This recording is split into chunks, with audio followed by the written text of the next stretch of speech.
Sahabat Inspirey, salam inspirasi. Kita ketemu lagi di episode ketiga Inspirey Hospital Breakthrough. Selamat siang, Dr. Syahril. Selamat siang, Pak. Salam sehat selalu, Dok. Dok, siang ini kita akan membahas lanjutan dari yang sebelumnya pernah dibahas di Inspirey Hospital Breakthrough mengenai bagaimana rumah sakit menghadapi era BPJS. Nah. Jadi ada beberapa hal yang nanti kita ingin dapatkan masukan dan pengalaman dokter dalam hal ini, bagaimana rumah sakit itu tidak sekedar survive menghadapi era BPJS, tapi justru bisa lebih berkembang, lebih maju lagi, Dok.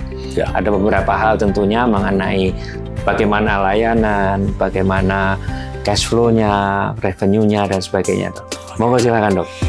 Ya, terima kasih, Pak Pri. Teman-teman direksi dan para manajemen, jadi ada satu peluang ya yang bagus bagi kita pengelola rumah sakit. Jadi di era BPJS ini ada suatu pergeseran paradigma layanan rumah sakit, Pak Pri ya. Kalau dulu rumah sakit hanya melayani kuratif, yaitu mengobati orang sakit. Nah sekarang di era sekarang terjadi pergeseran rumah sakit mempunyai peluang yaitu melayani orang sehat dan orang sakit.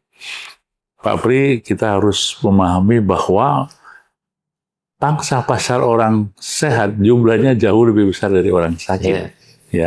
Nah, ini suatu peluang. Jadi di era sekarang orang-orang sehat itu berlomba-lomba untuk tetap sehat, kemudian dia tetap menjaga agar tidak sakit, dan kalau sakit tidak terlalu berat. Nah, dalam pergeseran paradigma ini, teman-teman direksi rumah sakit harus memanfaatkan kesempatan ini, gitu ya. Nah, ini semua adalah peluang yang bisa menjadi revenue center bagi rumah sakit. Nah, apa saja kita bahas satu persatu gitu, Pak Uri. Jadi, yang pertama tadi, di era sekarang ini bukan hanya masanya rumah sakit menggeser paradigma layanannya dari sekedar kuratif yang selama ini sudah berjalan menjadi kuratif dan preventif. Betul. Karena pasar atau peluang pasar buat preventif jauh luar biasa besarnya. Begitu ya. Betul. Jadi ini yang kita ingin mendapatkan dari dokter nih. Preventif apa saja nih layanan yang menjadi peluang dari rumah sakit ini, Dok? Silakan, Dok.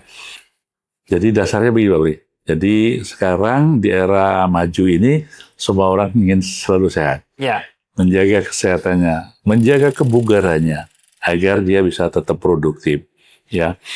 Nah, upaya-upaya apa sih sebetulnya yang bisa dilakukan oleh rumah sakit?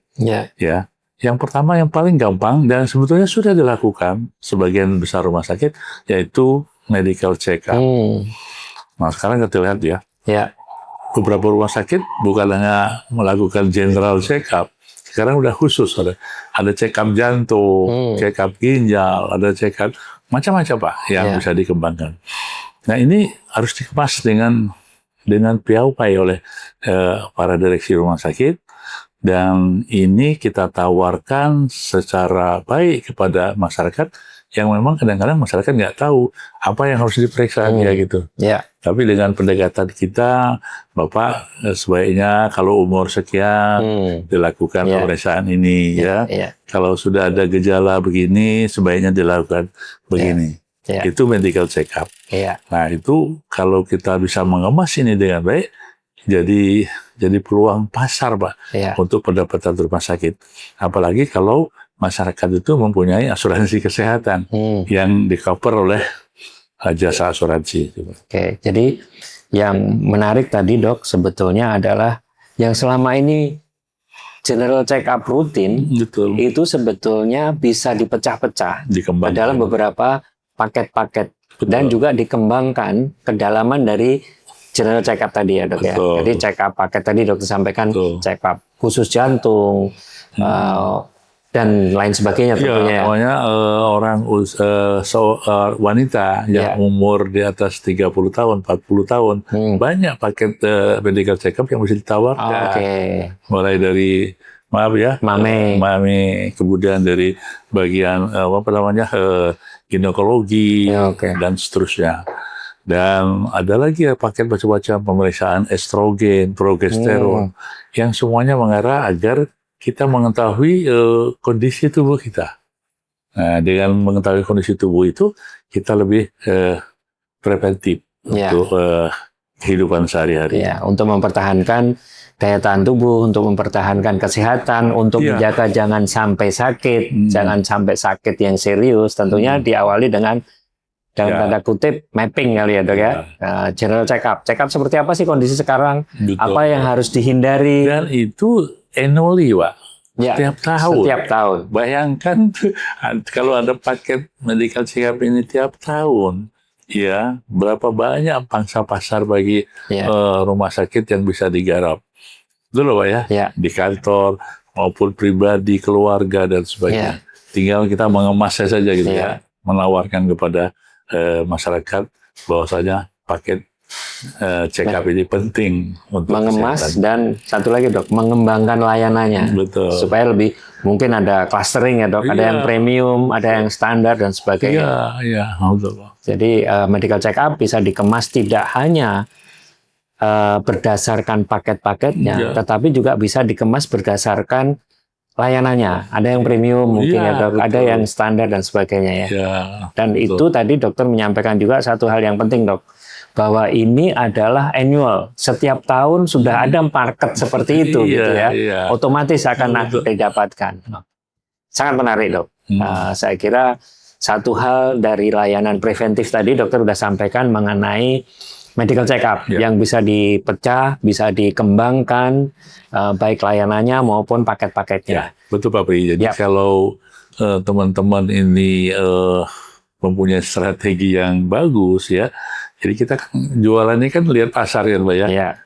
Makanya untuk itu kita menyediakan semacam layanan yang tadi dikatakan macam-macam, bisa dengan bentuk ruang tunggunya yang bagus, alat-alat nyaman, dokternya yang itu, sehingga orang bayar berapapun karena yang diberi oleh mereka bukan hanya hasil, tapi kenyamanan, kemudian keamanan, sekaligus memang mereka senang itu untuk datang. Satu hal medical check up dok.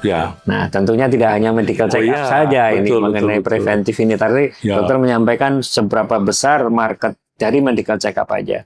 Seberapa besar market orang sehat yang ingin tetap sehat. Betul. Itu juga luar biasa jumlahnya. Selain medical check up dok. Nah ini yang lagi tren saat ini Pak ya. Sebetulnya sudah juga dilakukan selama ini, yaitu imunisasi dan vaksinasi Pak. Imunisasi dan vaksinasi ya. Selama ini kita mengenalnya vaksinasi itu untuk bayi. Iya, imunisasi itu Pak. Imunisasi bayi. Sekarang tidak ya kan. Ada vaksinasi untuk pneumokokus ya, pneumonia. Jadi kan orang-orang yang sudah usia sekian, baiknya dikasih imunisasi itu dengan maksud dia kebal, tidak gampang. Daya tahan tubuhnya meningkat. Ya, setelah pandemi kan banyak itu kan virus-virus yang itu dan kekuatan tubuh. Kemudian untuk wanita Pak ya, untuk mencegah kanker ya, kan banyak sekali yang dilakukan dengan vaksinasi. Nah sekali lagi ini adalah untuk satu, menumbuhkan dan juga meningkatkan daya tahan seseorang agar tidak mudah sakit ya. Nah jadi dengan itu daripada mudah sakit ya vaksinasi. Dan ini juga bisa dikemas, bisa bareng dengan medical check up tadi, satu paket pemeriksaan medical check up plus vaksinasi gitu kan. Ya tinggal nanti kita mengemas atau kita bicara lebih lanjut nanti bagaimana ini membuat strategi kita di dalam marketnya gitu ya, pemasarannya gitu Pak. Jadi ada satu lagi dok tentunya yang itu juga rutin dan jumlahnya banyak, vaksinasi untuk jamaah haji dan umroh. Ya. Selama ini jamaah haji hanya memulai kewajiban, tapi dia tidak begitu diberikan pemahaman tentang apa itu meningitis ya. Dan jamaah haji yang sudah mempunyai itu dia dengan kesadaran yang tinggi vaksinasi yang lain. Kan apalagi di Arab itu kan banyak orang yang batuk pilek yang itu dia diberikan vaksinasi itu. selain meningitis mungkin influenza gitu ya dok ya? Iya. Karena di sana ketemu dengan banyak orang dan juga dari banyak bangsa, tentunya dengan membawa endemik masing-masing ya dok ya. Jadi itu perlu ada penjagaan di sana. Jadi medical check up, imunisasi dan vaksinasi. Dan ini satu penting lagi Pak. Saat ini hampir setiap orang pingin bugar, pingin apakahlah fit ya di dalam tubuhnya ya, seimbang gizinya. Nah ini juga peluang. Ya kan, banyak yang orang mungkin tidak bisa menjaga kebugaran tubuhnya. Ya. Kebugaran tubuh itu dijaga loh Pak ya, bukan hanya makan minum saja, tapi bagaimana olahraga, kemudian bagaimana pemanfaatannya dan seterusnya. Nah ini ada yang disebut dengan programnya wellness atau well-being Pak. Ya, jadi itu ada program bahkan dibuat paket oleh sebagian rumah sakit layanan well-being itu Pak ya, agar orang senantiasa menjaga kesehatannya. Contoh Pak, ada paket tadi medical check up, ditambah vaksinasi, ditambah lagi dengan konsultasi gizi. Oh, oke. Salah satunya ya. Kemudian ditambah lagi dengan pemeriksaan tulang umpamanya dan bone density. Iya, itu. Jadi dia selalu ingin itu. Oh, oke. Nah, sekarang dikembangkan lagi ada yang namanya estetika, Pak. Nah, itu lebih tingkat lagi dan itu dibutuhkan banyak orang, Pak. Ya, banyak orang, ya. Nah, estetika coba-coba mulai dari muka, mulai dari tangan, mulai dari badan dan sebagainya ya. Coba-coba Pak ya. Di sana bukan hanya ahli bedah plastik saja, bukan hanya dokter kulit saja, tapi ada yang bisa berkolaborasi. Nah, satu lagi Pak, saat ini ada kecenderungan orang dengan kebugaran itu dengan suntikan Pak, dengan infus cairan. Dan ini berkembang. Nah, kalau itu dikemas dengan legal oleh rumah sakit, dan rumah sakit bisa menyampaikan perlunya penambahan vitamin, perlu penambahan nutrisi. Nah, ini memang ahli gizi yang harus menyampaikan ini. Jadi tidak sembarang orang, saya minta infus, saya minta suntik. Bukan begitu. Kalau memang membutuhkan nutrisi, kenapa tidak? Oke. Jadi selain tadi medical check up yang di depan tadi dok, pasarnya sudah ada, tinggal dikembangkan, kemudian sosialisasi dan edukasi kepada masyarakat mengenai medical check up itu sendiri. Kemudian dokter sampaikan juga mengenai imunisasi dan vaksinasi. Kemudian yang berikutnya wellness dok ya. Wellness ini juga sangat penting karena berkaitan dengan tetap kembali kepada masyarakat ingin tetap sehat, menjaga kesehatannya supaya tidak sakit, bugar. Kemudian di dalamnya ada paket konsultasi gizi untuk mempertahankan itu. Kemudian yang tadi dokter sampaikan adalah estetika, yang bukan hanya operasi plastik dan bagaimana estetika menjaga tampilan wajah saja, tetapi juga mungkin tubuh dan sebagainya. Kebetulan bisa dikembangkan ke arah sana ya, estetika.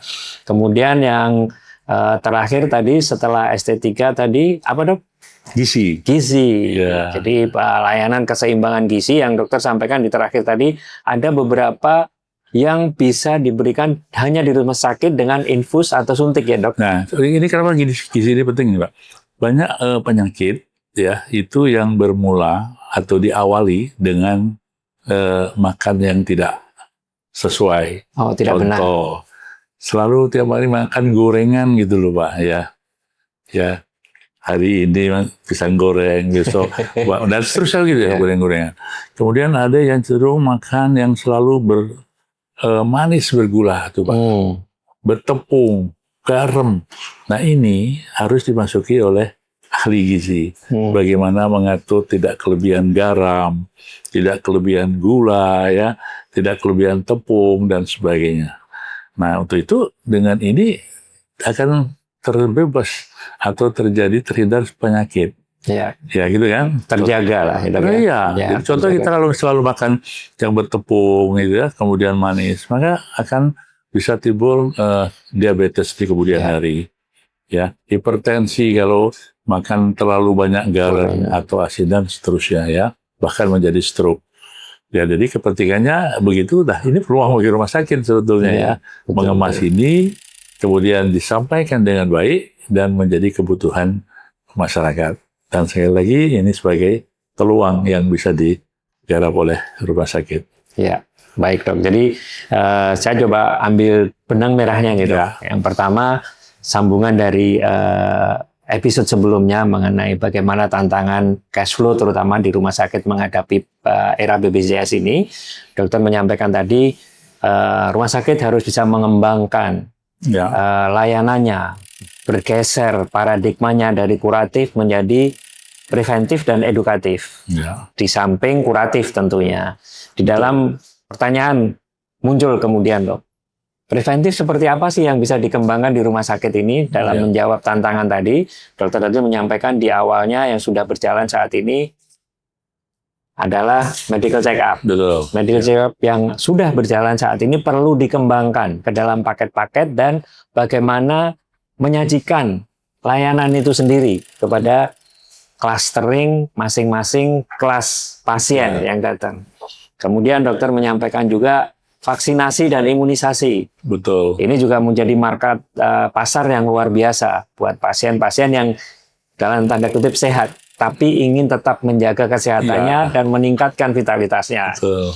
Kemudian yang berikutnya adalah mengenai wellness. Wellness ini kaitannya dengan gizi, tadi dokter sampaikan, konsultasi gizi, kebugaran. Di dalamnya juga ada masalah diet yang dokter sampaikan garis bawahi tadi, kebiasaan masyarakat, konsumsi, banyak gorengan, banyak tepung, garam, dan gula, ini juga mempunyai akibat bawaan nantinya untuk ada penyakit-penyakit kronis yang akan mengikuti dengan kebiasaan makan yang tidak benar. Sport medicine Pak Bri ya. Jadi sport medicine juga masuk dalam well-being itu Pak. Jadi bagaimana bagian dari well-being. Kan banyak orang kadang-kadang nggak tahu dia hanya sport aja gitu ya. Lari saja atau dengan ini pelayanan ini dia akan diarahkan bagaimana sih sport medicine ini menjadi sesuai dengan tujuannya. Jadi tidak hanya sekedar mengeluarkan kalori, tapi juga memang harus menjadi sangat sehat, bermanfaat untuk kesehatan. Apalagi kalau dia seorang atlet ya gitu. Tambahan terakhir tadi mengenai sport medicine.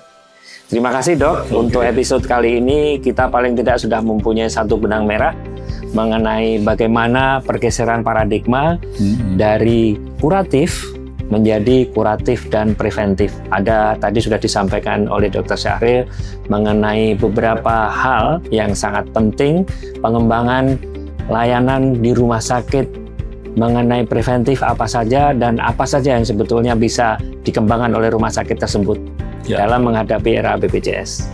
Terima kasih banyak Dr. Syahril. Kita akan lanjutkan nanti di episode berikutnya untuk lebih detail lagi dok. Pasti akan sangat menarik karena kita akan melihat bagaimana rumah sakit bisa meraup banyak pasien, terutama dengan layanan yang preventif tadi, dengan asuransi. Ini clue untuk episode berikutnya. Kita akan membahas mengenai asuransi di rumah sakit. Kita akhiri episode kali ini. Terima kasih banyak Dr. Syahril atas obrolan kita kali ini yang sangat bermanfaat. Sahabat Inspiri, salam inspirasi.